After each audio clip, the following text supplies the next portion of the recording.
Veamos qué dice Jesús al respecto. No vamos a leer todos estos textos. Vayamos a Juan 9, del 1 al 3. Jesús y sus discípulos están caminando un día y encuentran un hombre que era ciego de nacimiento. Y este hombre desencadena en la mente de los discípulos una pregunta que les preocupaba desde hacía tiempo. Fijaos en su pregunta en Juan 9:2. Maestro, ¿quién pecó, este hombre o sus padres, para que naciera ciego? Ellos tienen un dilema. Saben que él es un pecador. ¿Cómo lo saben? Simplemente miran a sus ojos. Es ciego. Es desde luego un pecador. Ahora, puesto que nació así, ellos necesitan saber cómo funciona el asunto. ¿Hicieron sus padres algo muy malo, de modo que él es castigado por el pecado de sus padres? ¿O bien puede uno pecar de algún modo en la matriz de su madre antes de nacer y ser entonces castigado con ceguera? Esa es la pregunta. Fijaos en la respuesta de Jesús. No es que pecó, ni tampoco sus padres. ¿Qué es lo que dice Jesús a sus discípulos? Les dice que parten de premisas falsas. Les dice que ellos miraron a sus ojos y decidieron que era un pecador. La ceguera nada tiene que ver con la culpa, nada tiene que ver con condenación. La ceguera es una consecuencia, una maldición del pecado de Adán, pero no su castigo. Y añade Jesús, al contrario, fue para que las obras de Dios se manifestaran en él. Justo después Jesús mostraría las obras de Dios en contraste con las de Satanás, la ceguera. ¿Y cómo hace eso Jesús? Levanta su mano y dice, ¿te perdono tu ceguera? ¿Es eso lo que hace? ¿Necesitaban perdón los ojos de ese hombre? Por supuesto que no. ¿Qué necesitaban? Necesitaban sanación, restauración. Eso es lo que necesita el mal. Y Jesús sanó los ojos de ese hombre. De modo que el mal necesita sanación y restauración, en tanto que la culpa necesita perdón. Son asuntos diferentes. Vayamos a otro texto, Juan 5, 24 y 25. En esos dos versículos Jesús parece contradecirse consigo mismo. Juan 5, 24 dice, de cierto os digo, que el que oye mi palabra y cree al que me envió, tiene vida eterna. El tal no viene a condenación, sino que ha pasado de muerte a vida. De acuerdo con las palabras de Jesús, ¿cuándo puedes tener vida eterna? Justo ahora, si crees en Jesucristo. ¿No es eso lo que dice? Fijaos ahora en el versículo 25. De cierto os digo que viene la hora, y ahora es, cuando los muertos oirán la voz del Hijo de Dios, y los que oyeren vivirán. Estos son los que creyeron en Jesucristo y supuestamente tenían vida eterna. Sin embargo, Él dice que están muertos. ¿Se contradice Jesús consigo mismo aquí? ¿O es que cuando Jesús intervino en el jardín hace 6.000 años, Él separó a la muerte en dos categorías? Él dijo a Adán, debido a tu pecado tendrás que volver al polvo. Tendrás que volver al lugar del que saliste. Pero esto es solo temporal, es solo dormir, Adán. Porque si confías en mí, tu vida queda escondida en mi mano y tienes vida eterna. Así que Jesús no se contradice a sí mismo aquí, puesto que la primera muerte es realmente una muerte insignificante, amigos.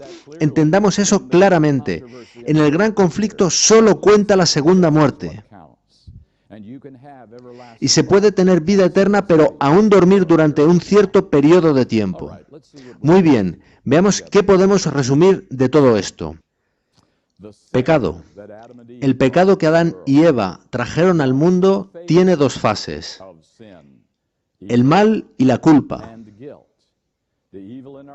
El mal en nuestro mundo, los problemas de nuestro mundo, el sufrimiento, el dolor, tornados, terremotos y nuestra naturaleza caída. Pero también está la culpa. Adán era culpable, nosotros somos culpables. Ahora, estos dos aspectos del pecado conducen a dos diferentes consecuencias. El mal en nuestro mundo conduce a la primera muerte, que es la consecuencia natural del pecado de Adán. La culpa por el pecado conduce a la segunda muerte, que es la paga del pecado. ¿Cómo maneja Dios estos dos aspectos? Bien, Él perdona nuestra culpa, Él no nos toma por culpables. Cuando la culpa sale de nuestro presente, ¿qué sale de nuestro futuro? Deja de haber condenación en tu futuro, ya no te afecta, no tienes de qué temer. ¿Sale de ti el mal en el presente a la vez que la culpa o permanece? Tu naturaleza permanece dentro de ti, así como permanece el dolor en este mundo. ¿Cuándo se resuelve eso? Cuando vuelva Jesús. ¿Cómo lo resuelve? No perdonando, sino sanando y por recreación. Son dos aspectos diferentes del pecado, tratados por Dios de manera separada. La mayoría del mundo cristiano no entiende eso. Mezclan ambas cosas así como hicieron los discípulos en aquella ocasión. Ambos aspectos han de considerarse por separado o no entenderemos qué es pecado ni qué es el Evangelio. Bien, vayamos a la sección C. Iré directamente a Juan 9:41.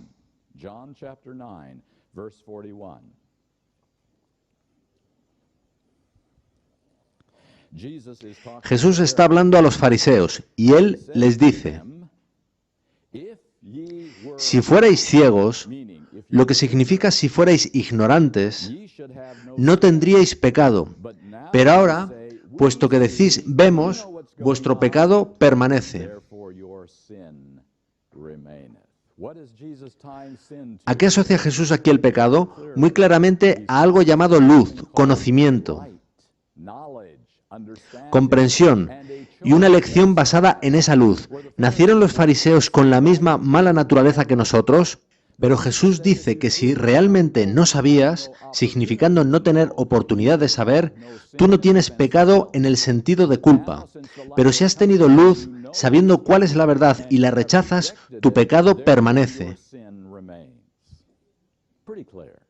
Pienso que lo deja muy claro. Id a Santiago 4:17. Pienso que es el texto más claro en toda la Biblia sobre este controvertido asunto. Santiago 4:17 no necesita un predicador, ni necesita un comentario. Solo necesita una detenida lectura. Por tanto, al que sabe hacer lo bueno y no lo hace, eso le es pecado.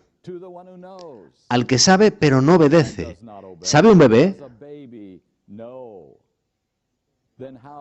Entonces, ¿cómo puede un bebé ser un pecador de nacimiento, como hemos leído en aquellas citas?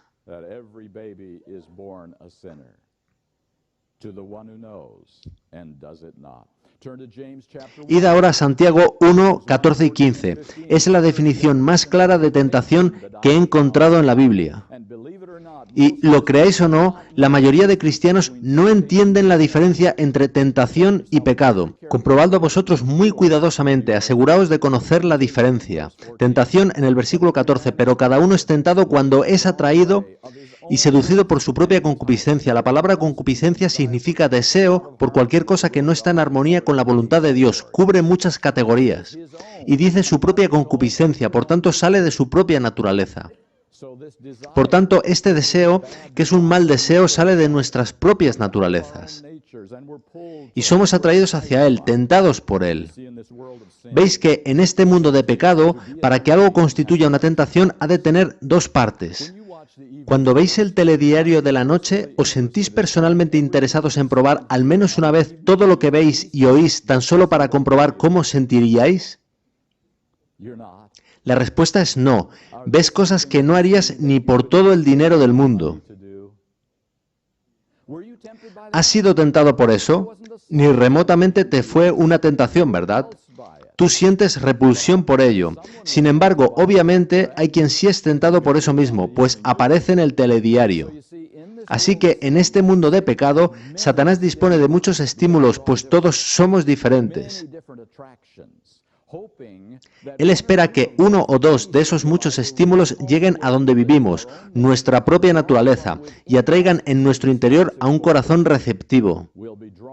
Será atraído hacia ese estímulo, será tentado por él. Eso es tentación. Pero sabéis que el mundo cristiano afirma que eso es pecado. ¿Deberías ser atraído hacia eso? Por supuesto que no. ¿Es el mal atraído hacia eso? Claro que sí. Y por tanto ellos afirman que pecaste porque fuiste atraído y tentado por ello. Incluso aunque tu respuesta fuera no. El simple hecho de ser atraído es pecado. Eso es lo que dice la mayoría del mundo cristiano. Esa es la definición A. Pero ¿es eso lo que leímos? ¿Describía el pecado? No, describía tentación. El pecado está en el siguiente versículo, el 15. Luego, esa concupiscencia, después de haber concebido, da a luz el pecado. Son 4 pasos, pulsados por nuestra propia naturaleza, tentados por ella, concepción y alumbramiento del pecado. El pecado no aparece hasta los pasos 3 y 4.